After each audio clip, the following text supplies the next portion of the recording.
I fell back in love with reading this year, reading around 40 books ranging from classic literature, biography, sci-fi, and tech, and these are the six I would recommend. First is On Earth We're Briefly Gorgeous by Ocean Vuong, and I think it's one of the most beautiful books I've ever read, just in terms of prose. To be honest, the plot almost doesn't really matter. It's structured as a letter that a son, now in his mid-20s, writes to his mom. Well, the catch is that the mom's illiterate and can't really read, so it's almost like a chance for the son to reflect on all the things he wants to but hasn't quite said to his mom, whether it be out of fear of lack of opportunity. And in the story, it's his retelling of growing up in Vietnam, coming to America, immigrating, all the challenges that come with that, and just simple memories such as going to the grocery store with his mom that for some reason really hit me. I cried a few times reading this, and it's definitely great prose all throughout.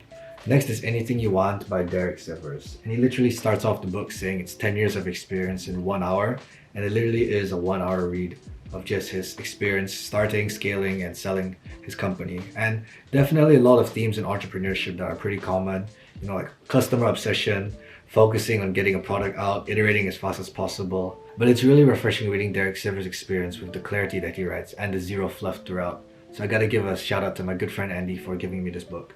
Next is Siddhartha by Hermann Hesse. And at the start I was pretty confused because it's like a German author in the 1920s writing about Buddhism. I didn't really get that, but the story is basically about this guy who wants to get enlightened, and so he goes to the forest for a few years, trying to do some prayers. Doesn't really vibe with it, decides to go back to the city, become a trader, a merchant, becomes a rich man, has a family, and then one day decides to give it all up again, to go back to the forest, to become spiritually enlightened again. And it's a bit of a weird story. At first I was like, what is going on? But I guess a deeper meaning or allegory that actually kind of sticks with me is not being able to truly judge or understand everything until you experience it for yourself. And obviously there are some extremes to that, but at least for me, being able to try and think about if there's an opportunity that puts me in a different experience or a different situation, I just want to be able to try and grasp it. And only then, after having all those different experiences, being able to truly be at peace. Next is Night by Eliza Wiesel. And this was a hard book to read. It's basically his experience and retelling of him as a kid surviving the Holocaust and all concentration camps during World War II, and just trying to find a reason or some way every day to make it to the next day. I was also really moved by Man's Search for Meaning, another first-hand account of the Holocaust, but somehow Wiesel, maybe it was because he was a kid going through all this, or his deep exploration into how could a benevolent God put people through such horrible circumstances. And knowing it's less than 100 years ago, is really quite heartbreaking.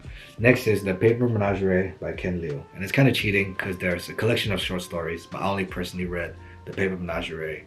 And that was enough to leave me in complete shambles. I was listening to the audiobook driving, and I literally had to pull over and stop and start crying for like 20 minutes. And I think it hit me so hard because I'm almost the exact perfect demographic for it. You have an Asian male son who's the only child. He's not quite able to speak his mother tongue fluently, and he's focusing on his professional life rather than his family. So just all those things together. And I mean, Ken Liu's a great author. I was a big fan of The Three Body Problem as well, which he translated, which is now a Netflix show.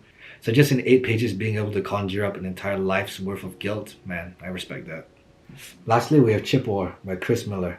Basically just a history of the semiconductor industry, all the way from the transistor being invented to Moore's Law to Morris Chang leaving Texas Instruments and starting TSMC. It's greatly researched, doesn't yap on at any points, and honestly made me and a few of my friends regret not switching into computer engineering rather than just being pure CS. And I definitely bought a little bit of AMD stock after reading this. But yeah, those were my favorite reads of the year.